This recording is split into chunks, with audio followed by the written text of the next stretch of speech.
Hola a todos. Lo prometido es deuda.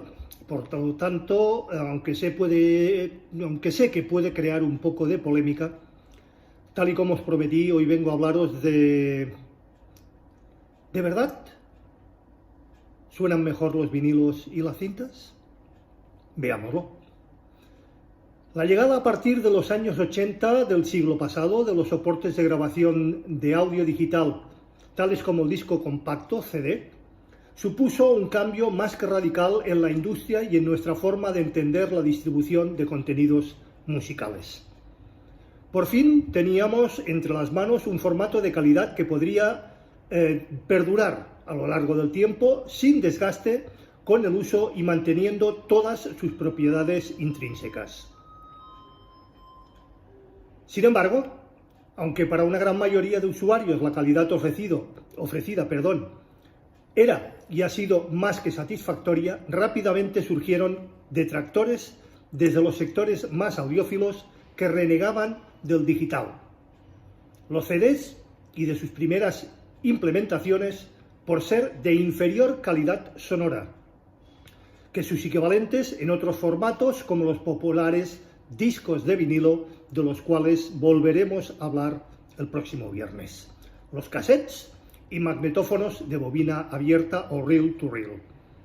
En los últimos años hemos asistido a una triste época de decadencia en la calidad de las grabaciones, todas ellas analógicas o digitales, magnificada principalmente por los archivos digitales compartidos en las primeras redes peer-to-peer, con las enormes compresiones en digital para poder ser descargados rápidamente y reproducidos en o por streaming. El MP3 y sus derivados se hacían con el mercado de masas muy a pesar de los aficionados y oídos más exigentes. Pero la resistencia audiófila estaba ahí para plantar cara y desde hace unos años han logrado que antiguos formatos analógicos renazcan entre las cenizas, argumentando una mayor calidad sonora y definición de la microinformación, cuidado, presente en sus pistas de audio. El primer formato en resucitar fue el vinilo, que parece que en los últimos tiempos también lo han hecho en las cintas de cassette. Los magnetófonos de bobina abierta, reel to reel, también están volviendo a retomar cierta cuota de mercado con fuerzas. Ha surgido todo un movimiento retro vintage por internet que aboga por estos antiguos formatos de cinta como el santo grial de la calidad sonora, y se venden tanto reproductores como cintas para grabar o con temas ya pregrabados por auténticas fortunas, auténticas barbaridades y animaladas. Y claro, después de ver y escuchar un montón de foros, recomendaciones, páginas en las que se venden, restauran estas reliquias, a uno le surgen sus dudas, la verdad, como he dicho en algún vídeo short. ¿De verdad se escucha mejor que los formatos digitales, el CD o los de alta definición como puedan ser el Super Audio CD, el DSD, el FLAC, el WAP, etc.? ¿Qué hay de cierto en las supuestas ventajas casi milagrosas que ofrecen estos formatos? Si me paso a estos formatos analógicos, ¿me mantendré en el nirvana de la calidad sonora o me quedaré como estoy hasta ahora, pero con menos dinero en mi bolsillo y en mi cuenta? Con una capacidad de almacenamiento bastante más que limitada que un CD convencional, los discos de vinilo resurgían hace unos años argumentando ventajas a veces un tanto esotéricas, pero que han calado en una gran parte del sector audiófilo. Para empezar, cualquier experto en el tema nos dirá que un vinilo o un magnetofón de bobina, a diferencia de un CD, registran absolutamente toda la información sonora musical, con todos sus armónicos y altas frecuencias, mientras que un CD pierde parte de esta información debido al muestreo digital, cosa que no comparto en absoluto, ya que el teorema de Nishkit-Shannon demuestra que es materialmente posible la reconstrucción exacta, insisto, exacta, de la señal original mediante una buena y correcta conversión analógico-digital. Esta afirmación, para mí, es algo incompleta, ya que el teorema de muestreo de Nitschke-Shannon demuestra que es materialmente posible la reconstrucción exacta de la señal periódica y continua en banda base a partir de sus muestras si la señal está limitada en banda y la tasa de muestreo es simplemente superior al doble de su ancho de banda. Es cierto que la calidad sonora obtenida depende de la banda limitada, es decir, si el ancho de banda escogido como fuente de sonido, en el caso de los CDs, es de 44,1 Ks, para poder almacenar toda la información musical hasta algo más allá de los 22.000 Ks de frecuencia superior, el máximo audible del ser humano, nuestro rango de audición, como ya he comentado, está entre los 20 y los 20.000, por lo que no hay pérdida ninguna, ni tan siquiera indicios de esta información sonora. También dependerá del posterior proceso de cuantificación que en el caso del CD se realiza a 16 bits de resolución y en otros formatos más modernos y más avanzados con 24 y 32 bits. Muchísima más potencia y muchísimo más exactos. Más que suficiente para que nos sea más que imposible distinguir imperfecciones en cada una de esas pistas y en cada uno de sus sonidos en ellos contenidos. El CD se caracteriza además por ausencia total del ruido de fondo, por tener una muchísimo mejor calidad de relación señal-ruido, diferencia entre la información musical y el ruido de fondo, una mejor separación entre canales, con una imagen estereofónica muchísimo más amplia, muchísimo más definida y una distorsión inferior, muy inferior, debido a la menor necesidad de amplificar la señal débil que era imposible extraer de los discos de vinilo, incluso de los magnetófonos o cassettes de mucha menor calidad. También ofrecen un rango dinámico muchísimo mayor, ya hemos hablado de este caso, en los discos de vinilo y los magnetófonos, es decir, una mayor diferencia entre los sonidos más suaves y los sonidos más fuertes que es capaz de almacenar y posteriormente reproducir, aunque este punto no se considera siempre como una ventaja por algunos, sino que es posible que se considere como un inconveniente. El vinilo, en términos generales, tiene un mayor nivel de compresión del rango dinámico con el resto de los formatos. Pero veamos por qué. ¿Por qué? Cuando los primeros CDs llegaron al mercado, los procesos de edición para el nuevo formato no estaban lo suficientemente perfeccionados y los ingenieros de sonido no sabían además cómo aprovechar este enorme nuevo rango dinámico. El resultado fue un audio con menos fuerza, con menos pegada y sobre todo con un volumen inferior al del vinilo y a las cintas, situación que se solucionó muy poco tiempo después, pero que dejó un amargo sabor de boca en muchísimos aficionados y sobre todo en el mundo audiófilo. El vinilo, en términos generales, tiene un mayor nivel de compresión del rango dinámico que el resto de formatos, debido a la forma en que se tienen que grabar los surcos en la superficie del disco, limitada tanto en profundidad como en anchura, propias limitaciones físicas. Esto supone que perdamos la sutileza y diferencia entre los sonidos más fuertes y los más suaves, algo que en la nueva ola de apasionados por los magnetófonos se ha sabido más que aprovechar en su favor, ya que el magnetófono ofrece más rango dinámico que los vinilos, cosa que mejora.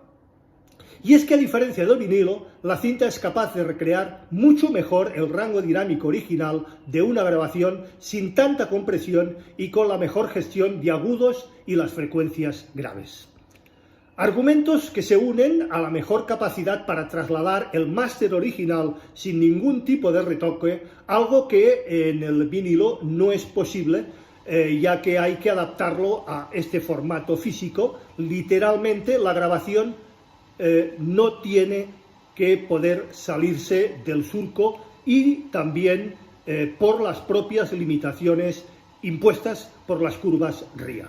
Otro de los argumentos que están haciendo las delicias de los amantes de las cintas y los magnetófonos de precios realmente estratosféricos es la mayor durabilidad de las grabaciones con respecto a un disco de vinilo, claro, ya que si lo comparamos con un CD, no hay color, señores.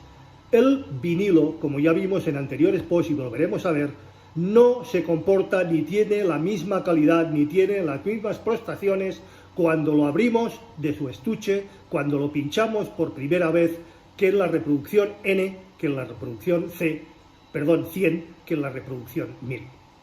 El argumento es el siguiente: mientras que un vinilo es como un derivado de Misión Imposible, en el que tras cada audición esta da un paso más hacia atrás, cerca de la autodestrucción por el rodaje de la aguja simplemente en su superficie, un magnetófono de cinta no sufre de esos problemas, sufre de algunos otros. Y es verdad, pero solo a medias, ya que la cinta tiende a enrollarse, a deformarse, a desenrollarse, a pasar por una serie de cabezas lectoras, a magnetizarse, aunque poco. Van degradando cada vez que la utilizamos su información almacenada magnéticamente a cada escucha. Es cierto que no es un problema tan destacable como en el caso de los vinilos, pero está ahí, os lo aseguro, y hará que la calidad de la música no sea la misma en la primera audición, igual que en los vinilos, que en la audición N, que en la audición 100, que en la audición 1000.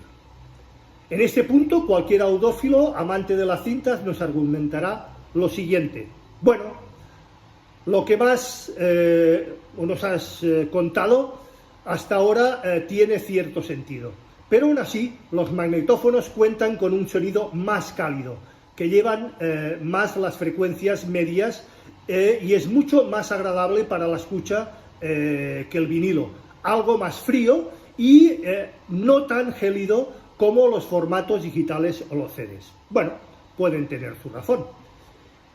Y de alguna manera lo tienen, sobre todo si se compara el reproductor con un amplificador clásico a válvulas. También hemos hablado sobre ello. La clave está en la distorsión armónica introducida por el propio reproductor, el preamplificador y el amplificador, y sobre todo por las distorsiones armónicas de segundo orden. También hemos hablado de ellos. Básicamente lo que hacen es incorporar un defecto, en el que se añaden frecuencias armónicas, es decir, múltiplos enteros o submúltiplos de las frecuencias originales, a la señal original con mucha menor amplitud, pero lo suficientemente como para que éstas sean audibles. El efecto es una manera de entender por nuestras mentes ese sonido más agradable y cálido, que llena el espacio con rapidez, pero que en realidad no es más que una distorsión de la señal original que debería hacernos dudar de si estamos buscando realmente alta fidelidad o un sonido coloreado que se amolde a nuestros gustos ancestrales de escucha. Ese sonido cálido producido por la distorsión armónica es en realidad un cúmulo continuo de defectos técnicos. Hay que tener en cuenta que en un formato digital, con un mayor rango dinámico, mejor relación señal-ruido, sin distorsión ni ruidos de ningún tipo, ni mucho menos analógicos, como los siseos, los clics, la dilatación de la cinta, la magnetización de la cinta, los malos ajustes en nuestros tornamesas, de los cuales también he hablado, etc. Es más que posible el repicar el mismo con respecto a los formatos analógicos, añadiéndole que una producción en ese rango dinámico comprimido y en esos armónicos que tanto nos gustan, pero que en un vinilo o en una cinta no es posible replicar las características de limpieza, fidelidad de un formato digital, ni en el resto de ventajas como su durabilidad y su posibilidad de replicación al 100% exactos, además de muchas otras. ¿Merece entonces la pena apostar por estos formatos analógicos? Ante todo, no me malentendéis ni me malinterpretéis. Lo que hay en este post son argumentos técnicos de base y tecnológicos de bases sobre su calidad y su fidelidad y calidad sonora, que podemos poner sobre el papel para comparar cada uno de los formatos y plataformas de reproducción musical. Pero esto no quiere decir que necesariamente seamos menos listos o nos dejemos llevar por las modas al escoger cualquiera de los formatos anteriores, más viejos en este caso, o menos avanzados, o tecnológicamente más imperfectos. Lo que debe de primar, como siempre he dicho y siempre he reafirmado y no me cansaré de repetir, es nuestro gusto y nuestra sensibilidad auditiva. Si preferimos unas cálidas distorsiones de la cinta frente al frío sonido del CD, el volumen más fuerte de un vinilo frente a un CD con mayor rango dinámico y ese siseo de fondo, esos clics de fondo de las cintas y del vinilo frente al más que silencioso super audio CD, no hay nada de malo en ello. Nuestra forma de percibir la música es personal e intransferible y depende de nuestra experiencia pasada. Cómo nos iniciemos también en este mundillo y de cuáles fueron nuestros primeros dispositivos donde empezamos a escuchar, a percibir y a disfrutar de nuestra música y del sonido. De hecho, no os extrañe que algunos jóvenes de hoy en día, que han nacido o con debajo del brazo o en sus orejas el formato MP3, estos tipos de formato, a causa de una cierta calidez y sensación de confort y comodidad introducida por los artefactos digitales de compresión, un auténtico sacrilegio para mí y para la mayoría de los que ya tenemos cierta edad y cierta educación y cierta manera de escuchar la música, pues sea para ellos más que correcto también, ¿o no? Dicho esto, para valorar si merece la pena pasarse o no a uno de estos formatos retro de moda, debemos considerar otros muchos aspectos, y en especial la disponibilidad de contenidos y sus precios, señores. No hay la misma disponibilidad en vinilos y en cintas que en formato digital, y mucho menos de alta calidad y que sean apreciados por los grandes audiófilos. Si bien es cierto que en el mundillo del vinilo se han revitalizado mucho en los últimos años y tenemos a nuestra disposición multitud de reproductores de discos a precios razonables, vinilos de todos los precios, colores y calidades, y no podemos decir lo mismo en el caso de los magnetófonos ni de las cintas de carrete abierto o reel-to-reel. Los que actualmente podemos encontrar por internet se venden muchas veces como piezas de coleccionista y a precios realmente desorbitados. Y algo similar ocurre con las cintas, muy difíciles de encontrar y que pueden llegar a costar tranquilamente entre 200 y 450 euros sin ningún tipo de problemas, o más. Ya no hablemos de los discos audiófilos de primera pensada, de direct to disc, de Master Authentication y demás artilugios, que además, mira tú por dónde, han caído algunos de ellos en ciertas consideraciones un tanto, digamos, problemáticas.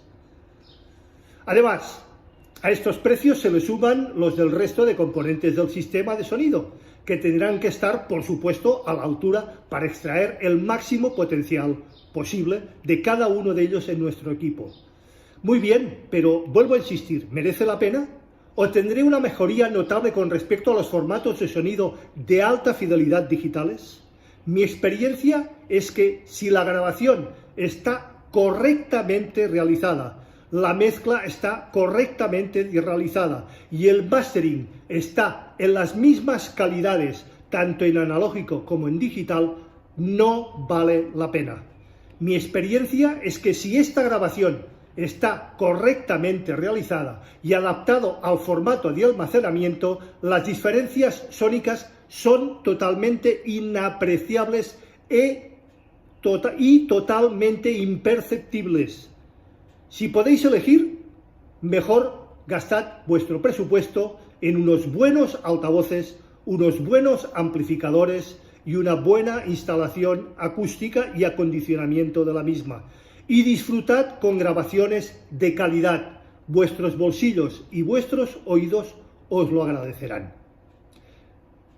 Y como siempre he dicho y mantendré, lo importante es disfrutar con y por la música. No estar distraído con otras banalidades que no nos permiten hacerlo. Y esto es todo por hoy. Que cada cual tome sus consideraciones, valoraciones y conclusiones, de las cuales me gustaría ver plasmada por escrito en mi canal. Quedo abierto, como siempre, a cualquier duda, pregunta, aclaración, sugerencia o cuestión por vuestra parte, que como bien sabéis, siempre será puntualmente respuesta. Recordad, si os ha gustado, dadle al like, por favor, es muy importante. Suscribiros si no lo estáis ya al canal. Acordaros de darle a la campanilla gris para que YouTube os avise de cualquier novedad en el canal. Gracias y nos vemos, si así lo creéis conveniente y oportuno, el próximo viernes en un nuevo capítulo de A las 8 estrenamos. Esta vez hablaremos del LP y también de un poquitín más de historia sobre él. Hasta entonces, feliz y musical semana. Nos vemos.